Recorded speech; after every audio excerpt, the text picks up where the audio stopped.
Okay, so in the first part of this lesson, we spoke about the first two learning intentions. In the second part now, we're going to be going through this one to be able to write expressions from word descriptions. So let's just scroll through all of this and let's come to this page right here. Okay, so in order to do this, we're going to have to go through a little bit of terminology that you need to know. So we're going to have to go through a bit of terminology that is going to be essential in order for you to do this. The first word that you're going to have to know is the word sum. The word sum just means addition. So the sum of A and B is simply A plus B. Next, the word difference. The word difference means subtract. So the difference of A and B is A minus B. Next, the word product. The word product means multiply. So the product of A and B means A times B. And remember, we like to write that as just AB. And next, the word quotient means divide. So the quotient of A and B is A divided by B. And again, we like to write that as A over B. So these four words, sum, difference, product, quotient, are all important words that you need to know. Okay, let's now go through some examples of writing expressions from word descriptions. So let's go through some addition examples first. Okay, so the instructions are write an expression for each of the following. If I said 5 more than k, that's simply going to be k plus 5. Or you could also write it as 5 plus k.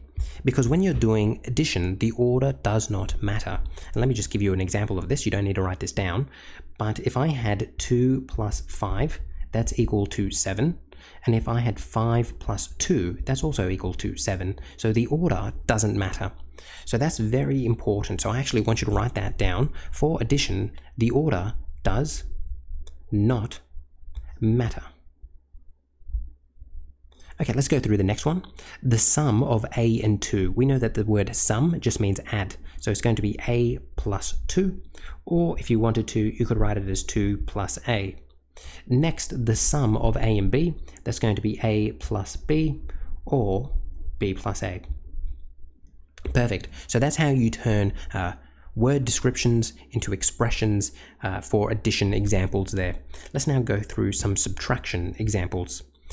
Okay, first one, 3 less than m. Now, this one gets everyone. Everyone gets tripped up on these ones. 3 less than m means 3 less than m. So we start with m and we take away 3 from it. This way we have 3 less than m. Now, you might be thinking to yourself, is that the same thing as 3 minus m? Well, let's give it a go. Let's come over here now. We have m minus 3 and we have 3 minus m. Are they going to give me the same result? Well, let's just sub in a number here. Let's make m equal 5. If m is equal to 5, that means I'm going to put a 5 here, and I'm going to put a 5 here. So now I have 5 minus 3 and 3 minus 5. 5 minus 3 is 2. 3 minus 5 is negative 2. So did they give us the same result? No, they did not. We got different results here.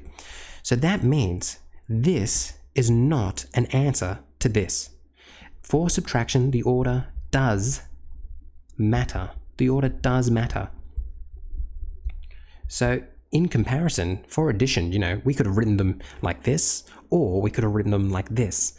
But when you're given subtraction ones, you can only write them one way. You can't change the order around. So let's go through another one. M less than 3. M less than 3 is going to mean start with 3 and take away m from it, because it's m less than 3. What most people do, and the way most people mess these questions up, is they say, well, I've got m there, then I have the word less, so that's subtract, and then I have the word 3, or the word number 3. So they're really just kind of following the structure of the sentence instead of reading the sentence carefully. Okay. And then lastly, 18 is subtracted from h. That means we start with h and we subtract 18 from it. So it can't be this. That's a no-no. So to over here, no. Okay, let's keep on going now. Let's now talk about multiplication. Okay, first, double the value of x. Well, that's simply going to be 2 times x. We're doubling the value. Or if you wanted to, you could write x times 2. But here's the kicker. Remember, in algebra, we like to write it like that. And remember, that means we're always putting the number in front. So even though mathematically it doesn't matter which way you do the calculation, when you're writing it, always make sure you put the number first. So what we're going to write here is that the order does not matter because you can multiply either way. But I'm going to put a little asterisk there because you have to be careful that you've written it algebraically correct, and that's always putting the number first. So let me just prove to you that in terms of multiplication, it doesn't matter the order. So 2 times 3 is 6, and 3 times 2 is 6. The order doesn't matter. But just remember, we always like putting that number in front for algebra. The product of C and D, well, that's C times D, or you could say D times C. And in the end, it doesn't matter which way you write it. You could write CD or you could write DC. I prefer you to do it alphabetical order, so C then D, but that's just my preference. Triple the value of x. Triple the value of x. Okay, so that's going to be 3 times x, which is written as 3x. Perfect. Okay, now we come to division. So here we have t is divided by 5. So that's simply going to be t over 5. Now, can we write this as 5 over t? Let's give it a go. So let's come over here and we have t over 5 and we have 5 over t. Well, let's let t equal 2.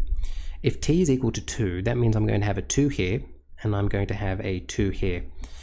And you can just see, 2 over 5, is that equal to 5 over 2? Clearly not. They're different things. One of them is going to be a whole number and one of them isn't. You don't even have to figure out the decimals here. We can clearly see that these two things are not the same. Yeah. So that is not acceptable. That is the only correct answer, which means the order does matter.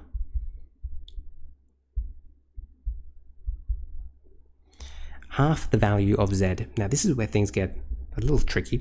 Half the value of z would be z divided by 2, which we prefer to write like that. But if I'm halving something, I could also say z times a half, which could be written like this. So I'm going to write or. So it could be like this or like that. Both of them are acceptable. So too over here, 1/9 of m, that could mean z divided by 9, sorry, I can't read, 1/9 of m. So that would be m divided by 9, which is equal to m over 9. Or if you wanted to, you could say m times 1 over 9, because that's the same thing. And that would give me 1/9 m. So either of those are acceptable. Okay, and the last one, the word quotient. So that's what we spoke about at the top. The quotient of x and 2y would simply be x over 2y. So nothing tricky there. All right, let's keep on going. Here we have expressions involving more than one operation. Write an expression for each of the following without using multiplication or division symbols. The first one, the difference of a and half of b. Okay, so the difference means I'm dealing with subtraction. Of a, subtract half of b. So that's going to be b divided by 2. Next, the sum of x and y is taken and then divided by 7.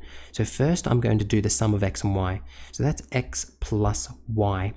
And now I want to divide this by 7. Now here's the tricky part. Lots of people would simply just do this. They would go x plus y divided by 7, but this is not correct. And the reason why is because according to BIDMAS, if I was to leave it like this, I would first go y divided by 7 and then plus the x to it. But this here clearly says I want to take the sum of x and y and then divide it by 7. So I'm going to have to put brackets around this. This now says do the sum, then divide. And the way we prefer to write this is x plus y over 7. That is the best way to write it, because remember, we don't want to put that division symbol in. Next, the sum of x and 1/7 of y. So that's going to be x plus y divided by 7, or if you wanted to write it another way, x plus 1/7 y. Both of those are acceptable. Okay, let's keep on going. Here we have 5 is subtracted from k and the result is tripled. So 5 is subtracted from k and the result is tripled. Okay, so 5 is subtracted from k. So that means I'm going to have k minus 5 because 5 is subtracted from k. And then I want to multiply this by 3, so triple it. Again, we have to be careful. If I was to write this would be incorrect because according to BIDMAS, I would go minus 5 times, I would go 5 times 3 and then go k minus 15. But that's not what I want to do. I first want to do the subtraction, then multiply it by 3. And the way that we actually write this so that we don't have this multiplication sign is we actually move this 3 to the front. So we go 3k minus 5. So this says go k minus 5 and then multiply it by 3. That's what it tells us. So that's our answer. Okay, next. 3 is subtracted from the product of P and Q. 3 is subtracted from the product of P and Q. So the product of P and Q is just P times Q. And then I want to subtract 3 from that, so minus 3. I don't like that multiplication, so I'm going to write it like that, minus 3. I don't need brackets here because that's what it's going to be. Multiplication comes first, so I don't have to worry. Okay. Last one. 5 less than m is multiplied by 7. 5 less than m is going to be m minus 5, and then I'm going to multiply that by 7, so I make sure I have my brackets, and then I remember that the better way to write this is like this, with the 7 out the front, and that's my answer. Okay, let's now go through 3 more examples, and these are the last examples we'll go through, and these ones are working backwards. So it says describe each of these expressions in words. So describe each of these expressions in words. So the first one here, we're going to follow the rules of BIDMAS. So I'm just going to write that in the corner. We always follow the rules of BIDMAS. So we have to deal with the brackets first. So I'm going to say the sum of k and 3. Then I multiply it by 8. The sum of k and 3 is multiplied by 8. Multiplied by 8.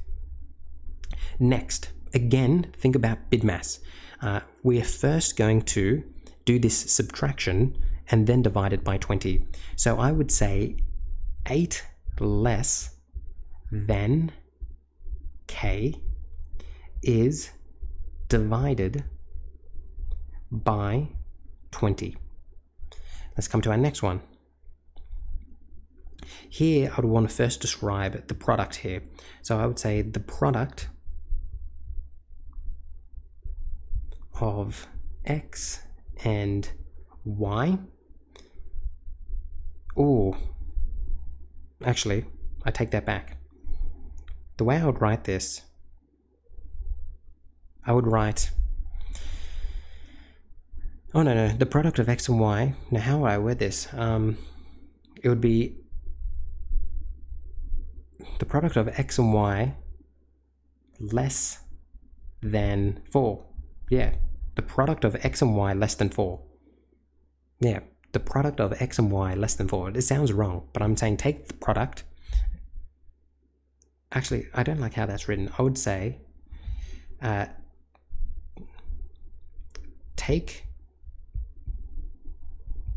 the product of x and y and subtract it from 4. I think perhaps that's the best way to write it. Take the product of x and y and subtract it from 4. So just be careful how you write things, and as long as you word it carefully, you'll be fine. Okay, so with that, we are done. And I will see you in the next video.